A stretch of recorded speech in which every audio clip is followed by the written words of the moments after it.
Hey guys, what's going on? Today I wanted to do a tutorial video on making Neuro drum and basses with Serum and Ableton plugins. It's something I've been experimenting with for quite a while now, and just recently I've actually been able to get results that I really do like. And if you're a dubstep producer like me, or even if you're a drum and bass producer, you might know that Neuro Reese basses are very, very useful for like fills in certain parts of your song. So I'm going to show you guys how to make a Neuro Reese bass somewhat like this, and I'll go through all the bare bones, and hopefully you guys will find this video useful. So I'll show you the bass right now.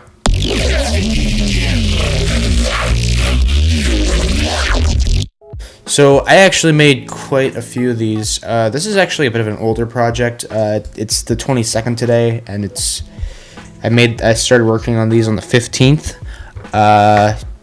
So I saved up a lot of them in my own little private sample folder.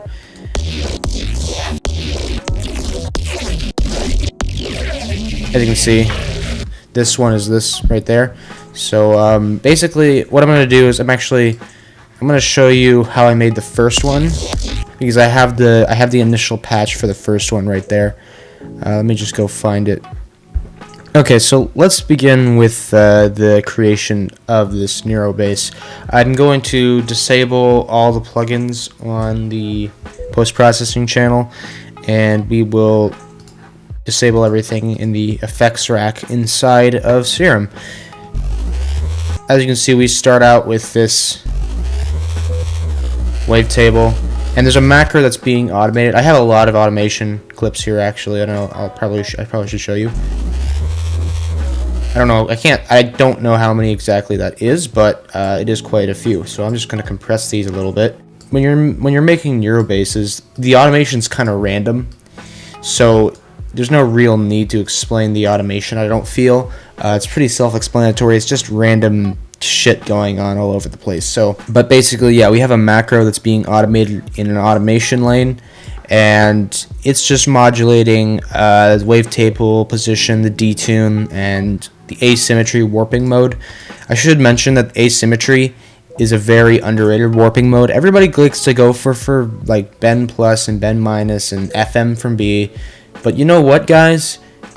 My opinion, from my experience, the best warping modes are asymmetry and fucking AM from B. It's obviously a preference, but you get what I'm saying. The asymmetry, anyway, but the asymmetry warping modes are really good for getting like really squelchy sounds. Putting it up, it kind of becomes harsher in the high end, and it kind of condenses the waveform a bit more, which is why I think it's very good for like dubstep growls. But of course, we're making Neuro Reese basses, not dubstep growls. So yeah, we got a pretty complex wavetable. It's from a pack that I found. I think it's on Reddit. I think you can look it up, Spectral Growl Wavetables. And number 2 is just the one that I picked. Obviously, modulating the wavetable position. Now we're doing this thing with unison right here, but I just want to mention one thing that will probably the sound is very mono, and you'd probably be confused because the unison is like at 2, and usually it would be really wide. But the thing is that I put the width in the global section all the way down. Like if I put it up to 100%, that makes it sound really wide. But if I have it at like 16, I think it was at, I'm pretty sure it was, makes it sound more mono. And this just kind of helps it like not be more audible in the mono area. Of course, you can kind of mess with this and find a place that you like, but I just didn't really like it all the way up, so I just kind of put it down to a sweet spot that I liked. And then from then on, I just continued to make the sound. So yeah, we're also modulating the detune, and we have a sub There's no volume automation going on here. Actually, well, there is, but this is like so subtle. I don't even remember why I put it. I was trying to make like an effect where when it goes up in pitch, the rate of the LFO goes faster, but it's just not really noticeable enough, and it's just kind of there for no reason right now. I can't tell you why I really did put it there. So yeah, going on to the effects, we got X Shaper. For those of you who are familiar with FL Studio or who are FL Studio users, you might know that there's a plugin called Wave Shaper, I'm pretty sure. I think it's called Wave Shaper, I'm not too sure, but anyway, it's a distortion plugin, and I'm pretty sure it works like exactly how the X Shaper works inside of Serum. It's basically, you can shape the distortion, and when you put, as you can see, if we put it like the shape that I have in here is reflected on this, and you can get some pretty nice sounds if you'd like. Obviously, it takes a lot of experimentation, but that's what it's all about. Obviously, this right here is really harsh. It's so much cool stuff that you can do with this, so it's fun to mess around with the X Shaper every so often. Other effects, we got Hyper Dimension being modulated by macro 1. Also, the drive and distortions being modulated by macro 1 as well. So yeah, just a distortion with the rate and detune all the way up, just to kind of make it sound chorusy, more chorusy and more wide. And then last but not least, multi-band compressor, just to make it sound louder and more crispy on the top end, of course. So that's everything inside of Serum. The modulation is actually going on like most of the modulation other than the macro 1 is going on outside of Serum.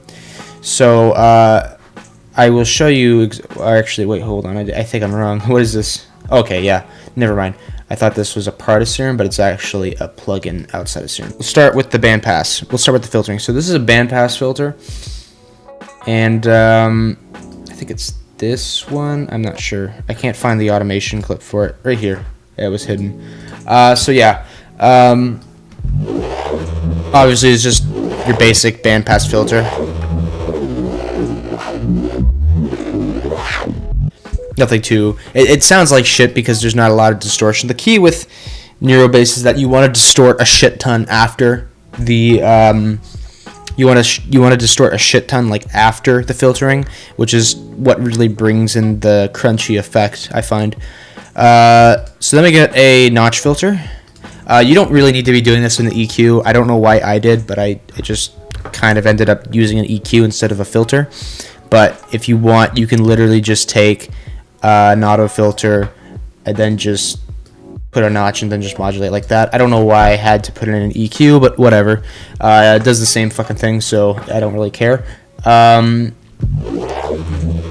It gives it a nice phasery effect, and you have a lot of control over it too. So it's just it's just a nice touch to the sound overall. So next up, we have this frequency shifter here, and this is a really fun effect that I like to use on a lot of basses, not just Neuro basses. What I like to do is I like to play with the fine tune knob, and then I like to automate the dry wet. And you can hear the effect that it gives.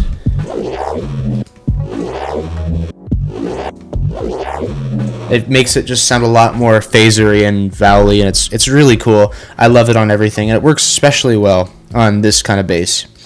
So then we got a shit ton of distortion. We got a saturator. I think this is just a stock saturator instance, and then I just put the drive up. OTT. And then we have a third-party plugin called Little Radiator. This is by Sound Toys. Very good saturation distortion plugin. It's actually based off of a vintage preamp, and I really like it. Just to give it like, I really like this this unit because it gives a nice amount of warmth. It's not too harsh. And it kind of condenses it a bit.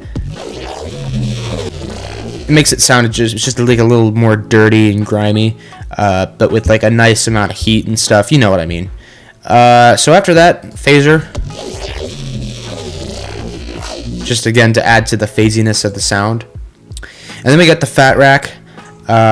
So basically, this is Virtual Ride's Fat Rack, but I changed some of the plugins and I added my own little twists to it. For example, I added Sausage Fattener. Actually, I don't know if that was already in there. I think it was, but whatever. And then I added Isotope Trash 2 with the Add Muscle preset, which is perfect for basses. It's so good. Like I can't even explain.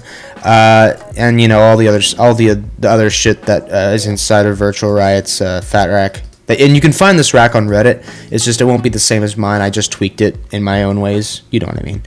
I think I also added this EQ in here to cut out the stereo lows. I'm not sure. I don't really remember everything that I did to this, but I use it on everything nowadays. It's just perfect for the kind of distortion I want in my dubstep basses.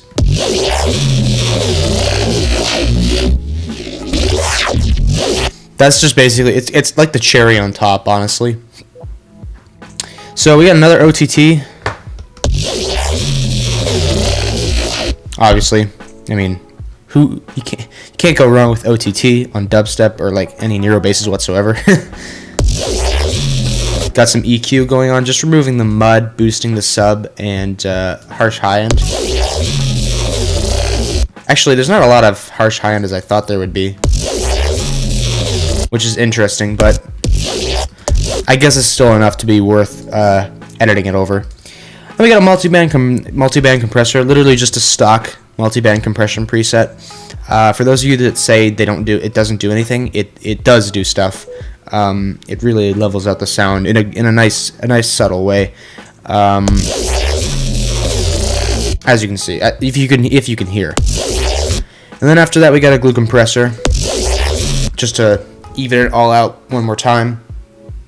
And then basically after that, that's it. This isn't doing anything. This is just for me to check the stereo imaging, so don't worry about that. But pretty much that's how you make a Neuro bass instead of Serum. Very handy if you like that kind of like those squelchy fills in your dubstep songs. They really work well in dubstep, and that's why I recorded a lot of them and saved them, so I could use them as fills for later projects. They really do come in handy, trust me. I have a few projects I'm working on right now, and these can just fit in at